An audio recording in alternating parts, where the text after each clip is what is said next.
நீங்கள் தவறவிட விரும்பாத ஒருவரை நாங்கள் அடுத்து சந்திக்க இருக்கின்றோம். நான் இப்பொழுது எங்களுடைய அடுத்த விருந்தினருடன் பேச இருக்கின்றேன். எனது முகத்தில் உள்ள மகிழ்ச்சியை, பெருமையை உங்களால் காண முடியும் என நான் எண்ணுகின்றேன். அடுத்து நாங்கள் பார்க்க இருக்கும் விஷயம் உங்களது முகத்தில் ஒரு புன்னகையையும் ஒரு உற்சாகத்தையும் ஏற்படுத்தும் என நாங்கள் நம்புகின்றோம். அடுத்ததாக நாங்கள் அமைதியை கண்டறிவதற்கான வழியை வழங்குவதற்காக பாடுபடும் ஒரு மனிதரை பற்றி பார்க்க இருக்கின்றோம். இவர் அமைதிக்கான சர்வதேச தூதராக கௌரவிக்கப்பட்டவர்.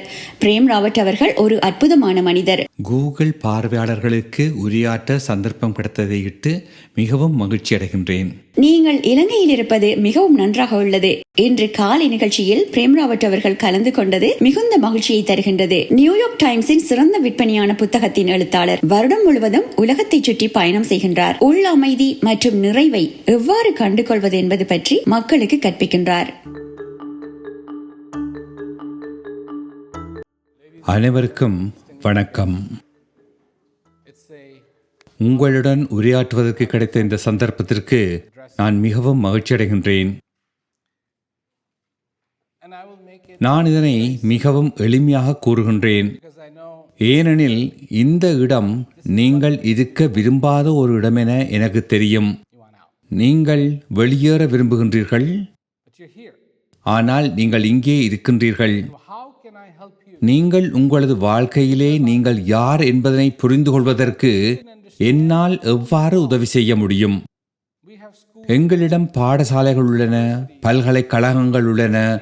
மொழிகளை கற்றுக்கொள்வது எவ்வாறு, பேசுவது எவ்வாறு, கணிதத்தை படிப்பது எவ்வாறு என்பதை பற்றி சொல்லிக் கொடுப்பதற்கு நிறுவனங்கள் உள்ளன. ஆனால் நீங்கள் எவ்வாறு நீங்களாக இருப்பது என்பதனை சொல்லிக் கொடுக்கும் எந்த ஒரு ஸ்தாபனமும் இந்த உலகத்தில் இல்லை.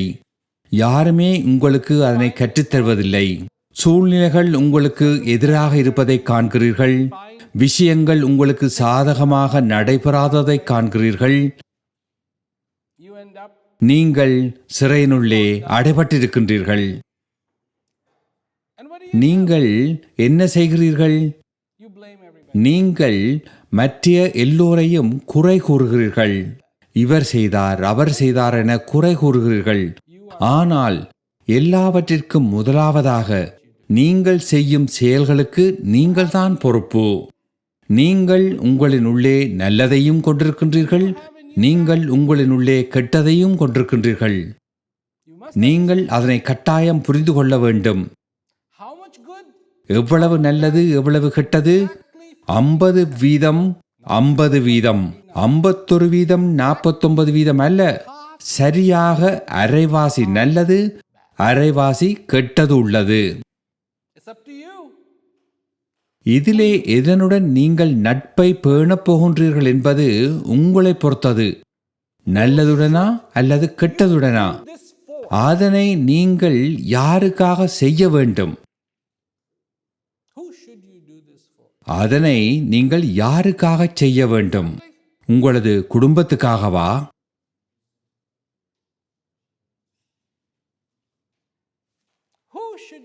அதனை நீங்கள் யாருக்காக செய்ய வேண்டும்?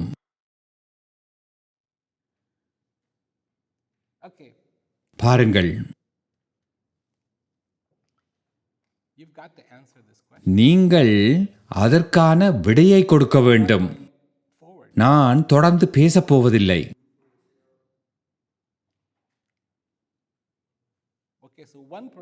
தனக்காக என ஒருவர் கூறினார். மற்றவர்கள் என்ன சொல்கிறீர்கள்? உங்களுக்காக நீங்கள் அதனை செய்ய போகின்றீர்களா அல்லது யாருக்காக செய்ய போகின்றீர்கள்? இதனை இட்டு நீங்கள் எவ்வாறு இவ்வளவு குழப்பமடைய முடியும்?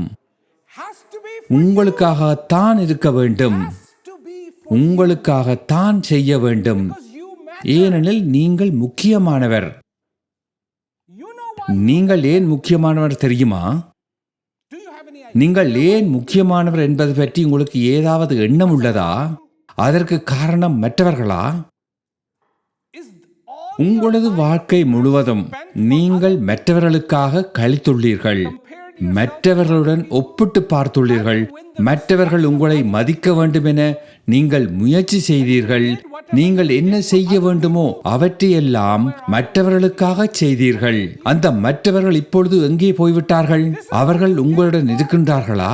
அவர்களுக்காகத்தான் நீங்கள் அதை செய்தீர்கள். ஆனால் அவர்கள் கூட உங்களுடன் இங்கே இல்லை. முதலாவது தவறு, நீங்கள் உங்களது வாழ்க்கையை உங்களுக்காக வாழ்வதில்லை, வேறு யாரோ ஒருவருக்காகத்தான் வாழ்கிறீர்கள். இந்த மூச்சு யாரினுள்ளே வருகின்றது? உங்களினுள்ளே வருகின்றது. உங்களது ஒரு நிமிடத்தை நீங்கள் வேறு யாரோ ஒருவருக்கு கொடுக்க முடியுமா? மக்கள் தங்களது 5 நிமிடத்தை வேறு யாருக்காவது விற்க முடிந்தால் இந்த உலகத்தில் யாராவது ஏழைகள் இருப்பார்கள் என நீங்கள் எண்ணுகிறீர்களா? பணக்காரர்கள் எல்லோரும் அவ்வாறு வாங்கி விடுவார்கள், அதற்கு அதிக பணமும் கொடுப்பார்கள். ஆனால் உங்களால் அவ்வாறு செய்ய முடியாது. உங்களது ஒரு நிமிடத்தை தன்னும் மற்றவர்களுக்கு நீங்கள் கொடுக்க முடியாது. அப்படி என்றால் இந்த வாழ்க்கையை நீங்கள் யாருக்காக வாழ்கிறீர்கள்? வாழ்க்கை உங்களுக்காக வாழ்கிறது, ஆனால் நீங்கள் உங்களது வாழ்க்கையை வேறு யாரோ ஒருவருக்காக வாழ்கிறீர்கள். ஒரு பானையின் கீழே துவாரம் இருக்கும் பொழுது அந்த பானையை நிரப்பும் அளவிற்கு எந்த ஒரு சமுத்திரத்தில் கூட தண்ணீர் இல்லை. உங்களுக்கு புரிகின்றதா? எல்லா சமுத்திரத்தின் தண்ணீரையும் 7 சமுத்திரத்தின் தண்ணீரையும் ஊற்றினாலும் அந்த ஒரு சிறு துவாரத்தின் காரணத்தினாலே அவை அந்த பானையினுள் தங்காது வெளியேறிவிடும். அது எவ்வளவு பெரியது என்பது முக்கியமல்ல. உங்களுக்கு என்ன தரப்பட்டுள்ளதோ அது நீங்கள் உங்களது முதலாவது மூச்சை எடுத்த பொழுது ஆரம்பித்தது. அன்று உங்களுக்கு என்ன தரப்பட்டது? நீங்கள் பிறந்தீர்கள். முதலாவது மூச்சை எடுத்த பொழுது உங்களுக்கு என்ன தரப்பட்டது? என்ன தரப்பட்டது என நீங்கள் எண்ணுகிறீர்கள்? உங்களுக்கு உயிர் வாழ்வதற்கு ஒரு சந்தர்ப்பம் தரப்பட்டது. உயிர் வாழ்வது என்பதன் அர்த்தம் என்ன? உயிர் வாழ்க்கை என்பதன் அர்த்தம் என்ன? ஒரு துவாரம் இருக்கும் என்றால் அவ்வாறான பானையினாலே என்ன பிரயோசனம்? அது பெரிய துவாரம் அல்ல என நீங்கள் கூற முடியாது. துவாரத்தின் அளவு முக்கியம் அல்ல, அது ஒரு பென்சில் அளவாகவும் இருக்கலாம். அப்பொழுதும் அதனுள் சமுத்திரத்தின் தண்ணீர் தங்காது. அந்த பானை தன்னுள்ளே தண்ணீரை வைத்திருக்காது. உங்களிடம் ஒரு சந்தர்ப்பம் உள்ளது. உங்களிடம் உண்மையாக உயிர் வாழ்வதற்கான சாத்தியம் உள்ளது. உயிர் வாழ்வது என்பதன்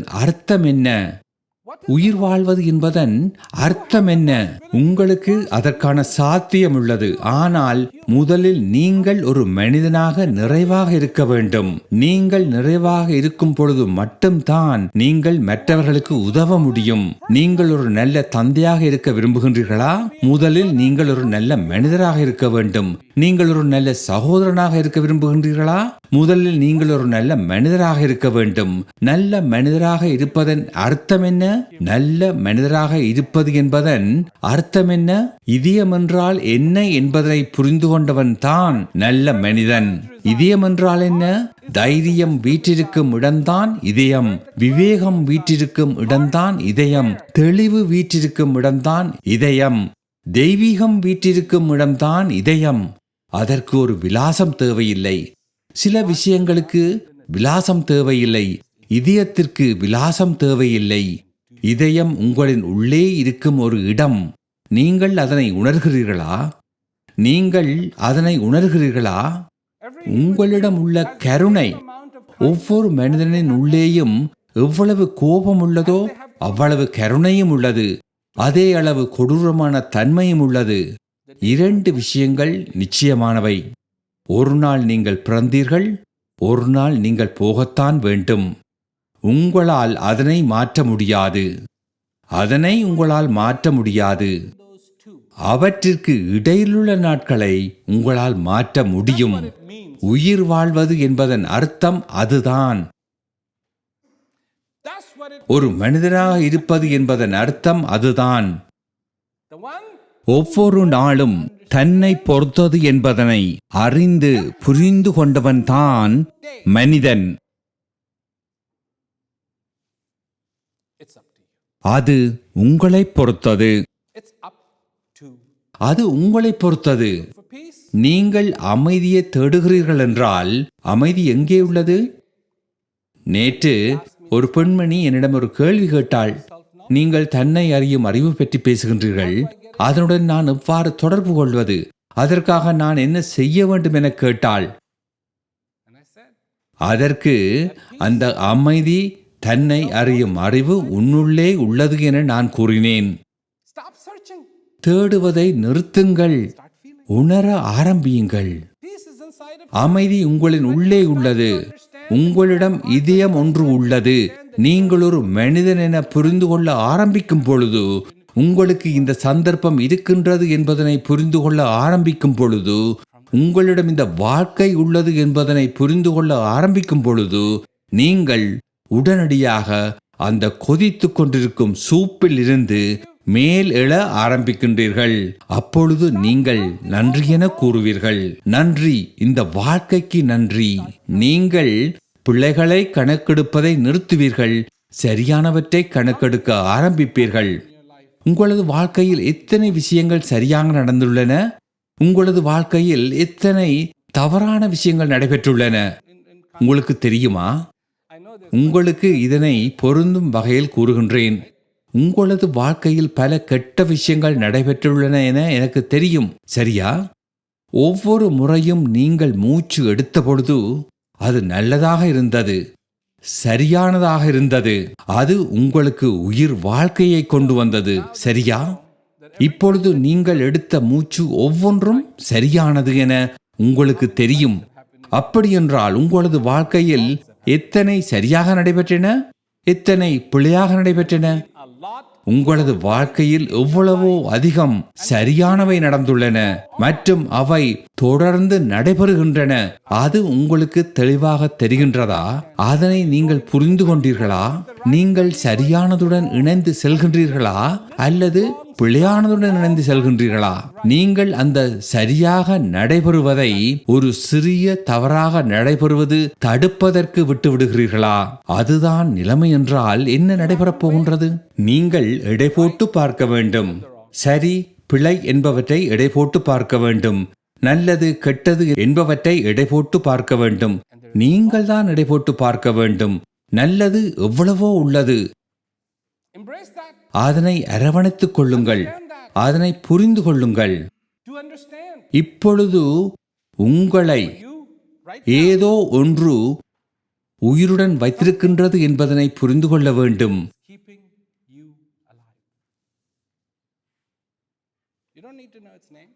அதனது பெயரை நீங்கள் அறிய வேண்டும் என்ற தேவையில்லை. ஏதோ ஒன்று உங்களை உயிருடன் வைத்திருக்கின்றது.